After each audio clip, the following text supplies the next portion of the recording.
The gravedigger was sitting at the corner of his graveyard house. He was unbelievably tired of his life. He was not willing to change his life. Life is not a problem to be solved, but a reality to be experienced. There would always be a beauty in everyone's word, but might be pain in their silence. It's the reality that pain never goes away and you just elevate and get used to it by the time. But for most of the people, the pain becomes their cure as they let their pain hurt them until it can't hurt them anymore. People might have thousands of reasons to die and millions of tears to cry. You may be depressed, hopeless, broken-hearted, or even scared, but in the end you are the only one to pet your shoulder and make yourself understand that you're the only person who understands you. The great art of life is a sensation to feel that we exist even in pain. This is the rule of life. Life is always unpredictable for those who let the pain beyond and move forward in life. Here's the story of a man and a child to be shared. In the Middle East there lived a man in a graveyard house and he was a gravedigger. His life was not easy as other people could have. He had only this earning which got finished by the end of 3 weeks. The last weeks get rough for him and his mother. His mother was a brave woman. She used to give courage not only to lose hope in any condition.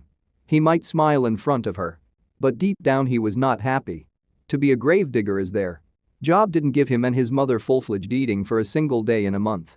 His mother was even ill of real starving. He really loved his mother and he used to cry at night for being so helpless and prayed all the time to get a reasonable earning for his mother's treatment and eating every evening. He used to visit the nearest marketplace, but nobody let him work because he had no experience rather than digging graves. But here is a saying: darker days are not meant to stay forever. There will be a sunshine as every night is followed by daylight as a routine. He went to the nearest market. He kept visiting every single place he could, but of no use. No one was willing to get him work to do.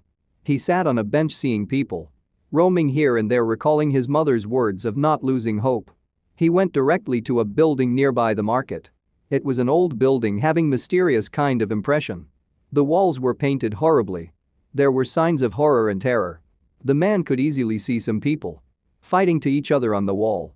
He was scared of every single scene. Painted yet kept moving as this building was his childhood dream to be visited. As he moved forward to the door, which was the main entrance to the hall, a man stopped him and asked him not to enter the main steam hall, considering him a beggar. He got so depressed at the moment I was about to leave the place. But suddenly he heard a hawk screaming. For inside the building people started running and shouting out of fear. Nobody exactly knew what's happening around. The man who stopped the gravedigger ran inside the building with his weapon in hand, thinking of any mishappening occurred. The gravedigger followed him too. The middle yard was much too big yet scary. There were many people gathered there. The gravedigger could not understand why. The people are gathered, and what's the reasoning they're running to flee the place? Tried moving forward out of the mob. But people pushed him back to the step he put forward. He felt helpless to find a reason behind this haphazard. As soon as people started moving outside, he got to the main yard area. To his surprise, it was an old rich graveyard building. There were many graves. In the middle of the hall, people were gathered for the last rituals of a funeral. The coffin was kept in the middle to pay tribute to the departed soul. Family was not present as there was an incident that took place. But what happened there no one could explain as everyone was in a hurry to leave this haunted place as soon as possible. Even the prayer master was also missing out of fear. Now the mystery had to be solved. The man struggled harder to get closer to the coffin. As soon as he approached, he heard a shout from behind, stopping him to get closer. He turned around to see who the man is calling him. The father in the coffin was a child. There were many children's coffins, but the father of the coffin kept in the middle spoke to the man. "Don't go there, you'll be dead." Other children and men got dead. The gravedigger couldn't deny what the old man was saying. He surprisingly looked into his eyes. The man continued, "This building is haunted. This was used to be among famous old churches. By the time old, disrespected and made at a common rich man's graveyard, people used murder and hid the body under the basement. Now this became a dangerous place as the smell of blood and all the bloodsucker animals and humans live in the basement. This had told us by the grave digger, that's why everyone is running out of fear. I'm the father and I'm compelled to stay and bury the coffin or will die. I have no other choice." The man listened very carefully and let the old man sit behind a big round table near the staircase. The father started crying like a kid and told the gravedigger that his children came across this building with their friend to play. Nobody knew what would happen to them. They were just informed as the news spread in the market about the death of my kids' friends. We moved toward the building thinking to save other kids, but now we have our own kids in the coffin. One kid is still missing. The other three, including their two, are in the coffin, evident by the people he was so feared, yet broken of this event. He added that more that all people were agreeing to find and bury the bodies, but all are left due to fear and terror. The gravedigger asked him about the basement staircase. The man pointed the way down. He was about to move downwards. The father stopped him, but he didn't agree and started moving quickly to the staircase. As soon as he stepped down, the dark, smelly place was making him faint. He might lose control, but somebody grabbed his hand and snatched toward the upper case. "Who are you?" he shouted. The father and the man said and asked him keep an uppercase. He again came near to the coffin, observing the whole incident. As soon as he got close to the father's kid, he found a hole near the coffin. He fearlessly peeped from the hole, but couldn't find anything. As it was too dark, the hole was empty. There were only two people left. Gravedigger asked the father to bring a torchlight. He did as the man asked. He came closer and turned the light toward the hole. It was heart-wrenching and scary to see a split eating human parts. He gazed to the light towards the hole. The man got breathless yet courageous. He was not a coward person. He grew up a brave man too. Used to handle this type of event every day in the graveyard. He had many such cases.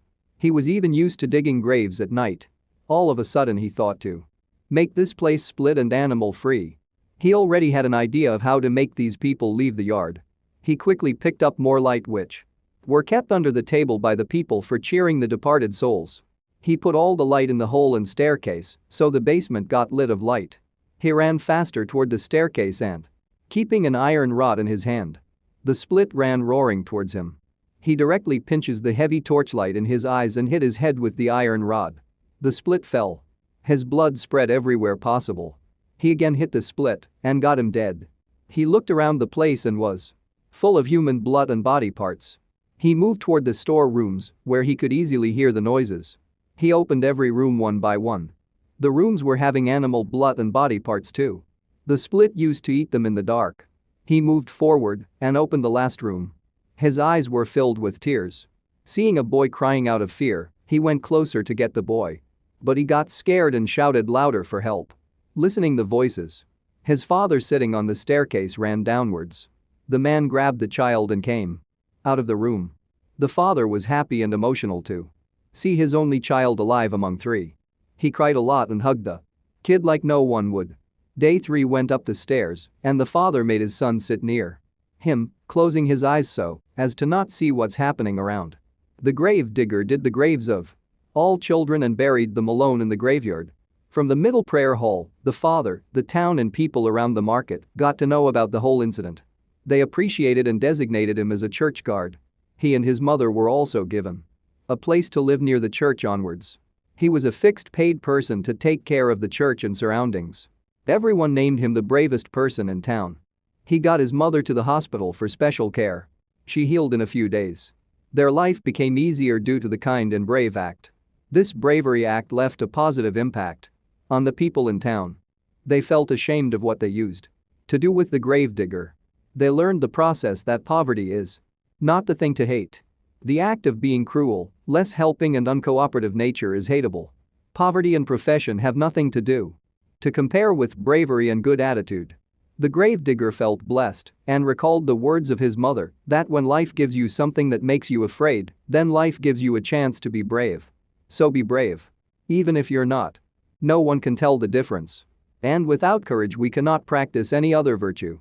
With consistency, we can't be kind, true, merciful, generous or honest. Failure has nothing to do with your bravery. So take chances, make mistakes. That's how you grow. Pain nourishes your courage. You have to fail in order to practice being brave. Be brave enough to live life creatively and creative place where no one had ever been. Fortune favors the bold and universe favors the brave. When you resolve to lift your life to its highest level, the strength of your soul will guide to the magical place with magnificent treasures. And yes, it's the hardest part of life is the courage to try. If the clear the level you can win the world.